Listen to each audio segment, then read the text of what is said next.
So here we've got the 2013 vintage that I've just tasted, which is about to be bottled any day now. Yeah, we're about 3 weeks away from bottling. Okay. And then the 2012, which is your current release? Or It's upcoming release. That'll be released in April of next year. Fantastic. So, And then we've got 2010, 2008, so we can check out how some of these vintages are starting to progress. yeah. Let's talk a little bit about the vintages because it's all a sort of learning curve for you here now. It's all very new. 2008, we can start there. Okay. Well, '08 was probably one of the first really consistently warm vintages we saw. We saw a really good fruit set right out of the get-go. So we had to get in and be very, very deliberate in our fruit thinning to make sure that we kept our yields down because we are a low yield vineyard to keep the focus on, on the grapes and quality. And it was pretty dry all the way through. We did get a little bit worried about almost becoming overly dry, given that the vines were not, are not old vines. So water stress actually became something we became concerned about. And just about the point that we're starting to worry about it, we got a nice little bit of rain right around veraison time, which really, just carried the vines through and was sort of ideal. And then at the end of vintage, it was pretty spectacular the whole way through. March and April were very dry, really warm, pleasant, not overly hot, just quite sort of ideal conditions. And it's really interesting to see them looking at 2007, which was a dry year and was a bit cooler.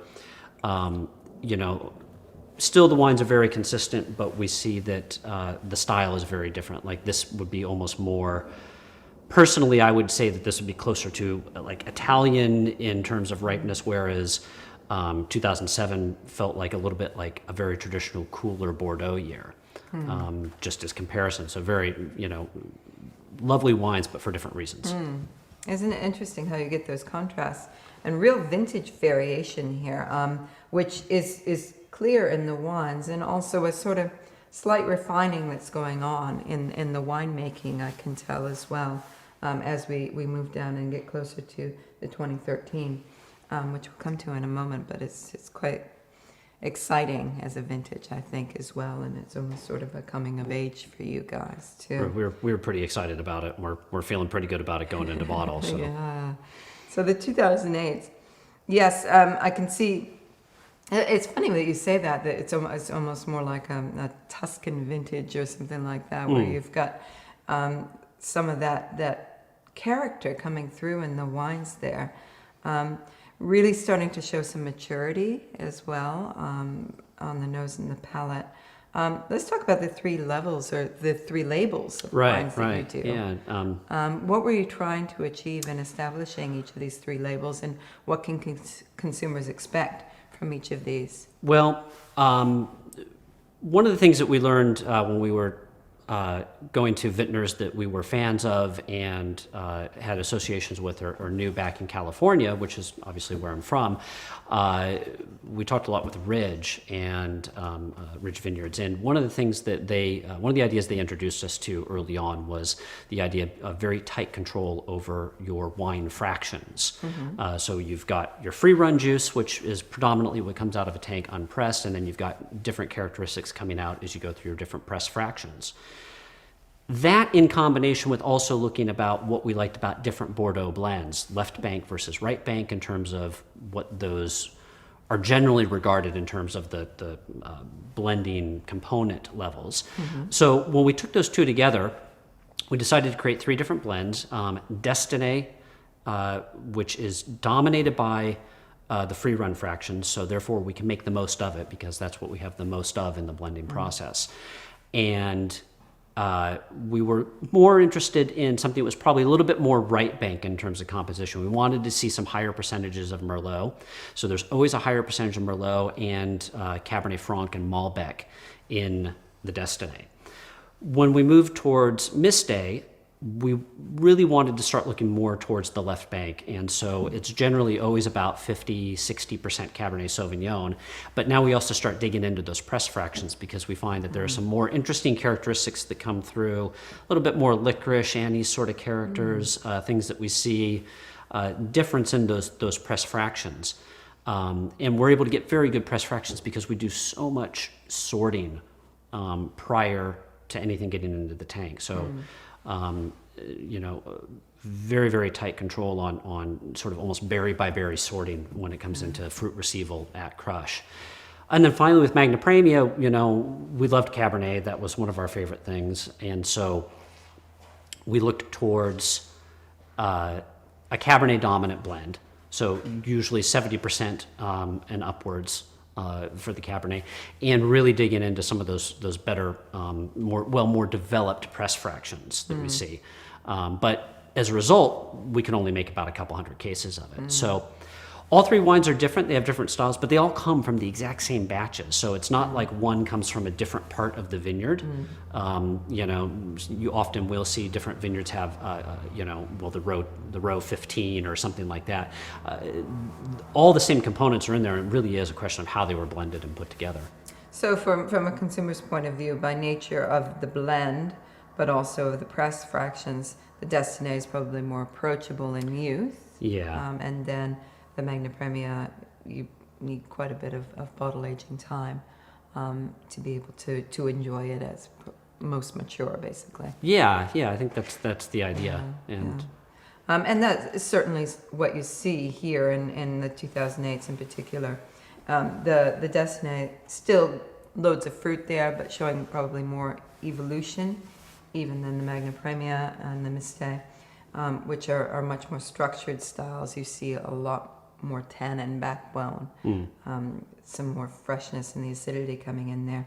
Whereas with the Destinée, it's nice to drink right now. It's just sort of at its mark. It's kind of, this is the wine that I'm drinking right now. Yeah. A lot of for personally, if I'm going to a dinner with friends or something like that, the Destinée 08 is. I'm digging into our library stocks on that one. So yeah, it's just lovely right now. And as we were talking a little bit before about the sort of oak element coming in there too. The oak on the Magna Premia, just standing out a little bit more on that and on the 2010 as well. Probably needs a little bit more time just to marry in a little bit better, which it will, given a few more years in bottle. Whereas you don't really get that on the Destinée or the Mistake, where they're, everything's sort of knitting together nicely at the moment. Let's move on to 2010 because 2010 is an exciting year. It's maturing more slowly, even though it is a younger wine than the 2008. It seems to have a lot of vibrancies to it. Yeah. Still, even in the Destinée here. So there's a lot of primary fruit still there. And a lot of that sort of grainy structure as well, kind of holding it up. And yet it's just starting to unfold a little bit of what it's got to give. Yeah. And clearly a very good vintage for you, the 2010, was it? 2010 was, we thought 08 was a great vintage, and then 10 just kind of changed the entire way we thought about what we could see come out of the vineyard and what the vines would produce and what kind of characters would come through. And yeah, I think you're right. There's a lot of, the fruit is very vibrant, which I think is characteristic of just how hot and, excellent the ripening, the post-veraison ripening season was. So, really good tannin development, just a lot of intent. For me, there's just a lot of intensity there.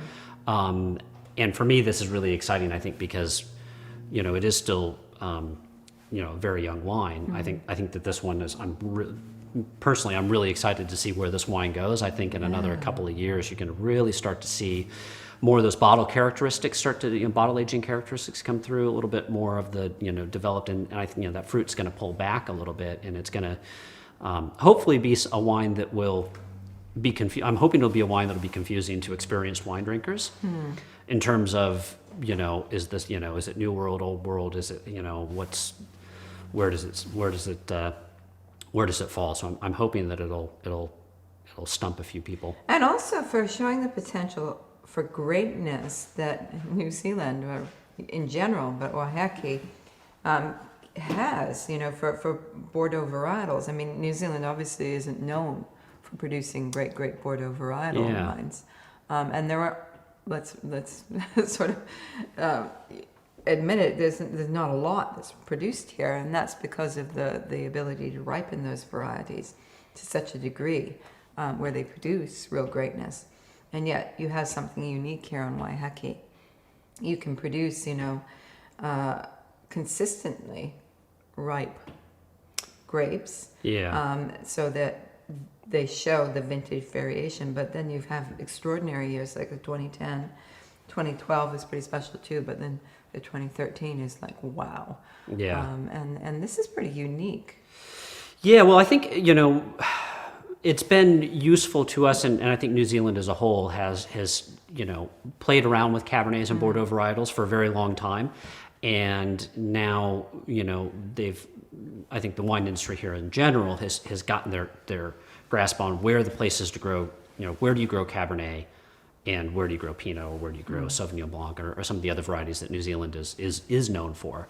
And so I think what's happening now is the people that are doing it, like ourselves, that are pretty focused and special on it, have found, the right way to work with the environment, the New Zealand sun and climate, and really start to maximize that. And yeah, I think we'll never be a huge producer in New Zealand of Cabernet blends, but there will be a few of us here. I think will be able to consistently produce some great Cabernet based wines. I have to say that Miss Day 2010 in particular is looking very special. I just I was drawn to it even when I was doing my tasting earlier. I just think that's just looking so special. It's still very young, still got a lot of time to go there, but the expression of fruit and the tannin and the balance that's been achieved on that wine is just extraordinary. Oh, that's great to hear. We have these wines and we make a lot less Magna Premia, and therefore it carries the highest price of our wines. But that doesn't necessarily mean that it is the best wine for any one person. Like, we really are looking for that. And early on for me and for a lot of people, Miss Day can be a favorite wine. And in some vintages, it's a very personal thing. But for me, in some vintages, Miss Day ends up being my favorite blend. But that's a very it's a very personal thing. But that's great to hear, and I'm really thrilled. I was going to say, with the Magna Premia from the 2010, it's gone into a little bit of a mute phase. It's a little bit closed at the moment. It's hard to look at. Yeah. It's going through a little bit of a clumsy stage as well, with the oak still poking out, and the aromas and flavors are a little bit shut down and things like that. That's absolutely natural, particularly with Bordeaux blends, that they go through a little phase like that where they're a little bit clunky and they're not showing their best. And they usually give them a few more years and they come shining out of that. Everything starts to marry in, the aromas and flavors open out again. And yeah, we see that with, it seems to also be that, with the Magna Premia, it can be a little interesting that way. And I think I just think that's got to be the Cabernet and the really high proportions of Cabernet. Because, we've never released a Magna Premia with less than 70% Cabernet Sauvignon. So I think it's what makes the wine really interesting, and it does make it quite different sometimes than Miss Day and Destiny, which, is what we were hoping to do with it. And then we come to the release of 2012. Tell me what that was like as a vintage. 2012 was an interesting vintage. It would be a cooler vintage in a lot of ways. What we saw was pretty good flowering of fruit set early on, and a pretty, what I would consider to be a normal vintage through veraison. And then coming into the tail end of the season, there was a little bit of rainfall, a little bit more rainfall than we've seen in some of these other years. And what we found is that there was a little bit, that can actually have an interesting effect where it can actually sometimes accelerate Cabernet ripening. And so what we saw was a little bit more advanced Cabernet characteristics that would be what I would traditionally sort of push towards the, almost going more towards not jammy, but a little bit more on the developed side, sort of moving more towards those very ripe Cabernet characteristics coming through. So it's a really interesting vintage, and I think it's quite unique compared to some of the other vintages. and its style. And so, yeah, but it was challenging at the end because it did cool off quite a bit. Fortunately, we're lucky enough here to be able to usually get in a little bit earlier than a lot of other vineyards, so we were able to kind of get in ahead of the weather before it had cooled off significantly. So that's another thing that's a real fortunate effect of this vineyard. And what I really like about 2012, it shows off the site, it shows off the vintage. You've got great fruit going on in there, and that probably also has a lot to do with your stringent selection process. But it also sort of seems like you, as a winemaker, are really getting into your groove here, because there's a lovely harmony there in terms of the winemaking, the extraction, the expression of fruit there. And that for every winemaker coming to a new vineyard, to understand it, to be able to sort of bring out the most in their fruit and to sort of almost get a relationship going with the fruit and settle into a good place. It always takes some time, and for me as a critic, I'm always looking for, when do they achieve that mark where, you and your vineyard are actually, in a happy place together. And that's what happens here with the 2012 for me, and it's almost like a eureka moment. That's so great to it's hear. very exciting for me to taste this vintage. Because the vintage itself probably isn't as exciting as 2013, but what you've done with it is just beautiful. And then we come straight into 2013 after that, which is a glorious vintage. Yeah. And it clearly shows in the fruit that you're tasting there, but also in the way that you've expressed it there. Oh, that's great. That's great to hear. It's sometimes we kind of, it's a little, you're so close to these wines all the time, and especially when you're a specialist winemaker like us, where this is what we do. We don't, there isn't, Chardonnay or Syrah isn't taking focus. So we are very, laser focused, and it's how do you make sure that you're, keeping balance with that, and not getting things like cellar palate or something like that. Yeah. So yeah, I mean, 2012 was, it's sort of, as a winemaker, it's an interesting dilemma to be in compared to 2013, because 2013 was in some ways almost a bit dull as a winemaker, because everything just worked so well that there wasn't a lot of, I wouldn't call it like a really challenging vintage, whereas 2012, I felt like we really had to pick and choose our days. We had to really, the whole team was involved in terms of harvest decisions, management, pressing. It was definitely more interesting as a winemaker because it was a more challenging vintage in that sense. So as they say, it's not how good you are on your best day; it's how good you are on your worst day. And it's not just winemaking. I think it's anything in life. And so, yeah, the years like 2012, where it's good vintage has got a lot of great characters, but definitely threw you a few curveballs at the end. It definitely keeps you on your toes. The wines are looking just lovely, but then we get to 2013. Talk a little bit about that vintage, because it is, there is a concentration there, and almost like the volume turned up on the fruit flavors as opposed to the winemaking there. And you've got this wonderful, I know these wines are incredibly young. They haven't even been bottled yet. Yeah. And they're almost like puppies. They're so exuberant, showing off all of this expression at the moment. So it's a little bit of a funny place for a critic to be looking at them. And yet still there's just so much, underlying potential in those wines to be real blockbusters that will go on and on.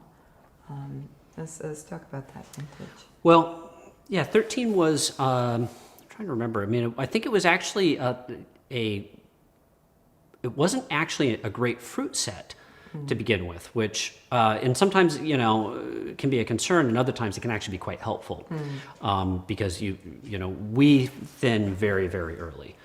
So we reduce our crop loads much earlier than the average vineyard.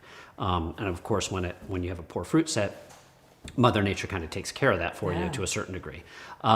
For us, that doesn't necessarily play a huge part, but it does, it might give us an extra week or two ahead of the curve than what we might normally inflict upon ourselves. And then carrying through, it was a drought year in New Zealand. It was a terrible year to be a dairy farmer and a great year to be a winemaker. It was the greatest drought conditions we've seen since we've been here at Destiny Bay. But the other thing that I think is a big factor in the 2013 vintage is you're looking at vines that are now approaching 14 years of age. And like when vines are young, I sort of see them as being kind of like a puppy, like they require a lot of attention. Like you can get them to do good things and you can get great things out of them, but it's hard work. Like you've got to be there on top of it. They're a bit unruly, they're sort of like an unruly child that doesn't control itself. So viticulturally, you have to intervene a lot. There's a lot of canopy management. There's a lot of vine, almost vine by vine management. By the time, what we really started to see in 13 was that the vines, like something gaining maturity, they started taking care of themselves more. So we didn't have to manage as closely as we had to in the past. And where that really came up was in the drought conditions, when everybody else was getting concerned about drought, and we were starting to say, okay, do we need to look at and be concerned about water stress as a negative impact on vine physiology and ultimately the fruit? And it was obvious. Dan, the vineyard manager, and I sat there when it was bone dry, and we looked out there, and you could tell that the vines were perfectly happy, that there wasn't an issue of water stress, that you eventually sort of get to know your vines and your vineyard, and you can tell when they're happy and everything is sort of in harmony, and that the vines are doing well and not overly vigorous and not stressed, and they just looked like they were in that sweet spot, and it carried right through to the end, and that's I think that was a real interesting thing about 13, because it did feel like from the vineyard it was kind of a watershed moment, so to speak, although it was in the form of drought, albeit. Yeah, well, it seemed to work well as well. I mean, for the Merlot based and also for the more Cabernet based as well. So you across that spectrum, usually it's one or the other that tends to do well, and you could probably pick in these other vintages where it did better. But here, it was right across the board as well. Yeah. Nice. Absolutely brilliant tasting. Very excited about the recent releases here, the 2012 and next year's release, 2013. And think you're doing an amazing job here. Thank you very much. Well, thanks for taking the time to come out and see us, because we know you're super busy. So Tell me about it. it's always a pleasure to have you out. Thanks.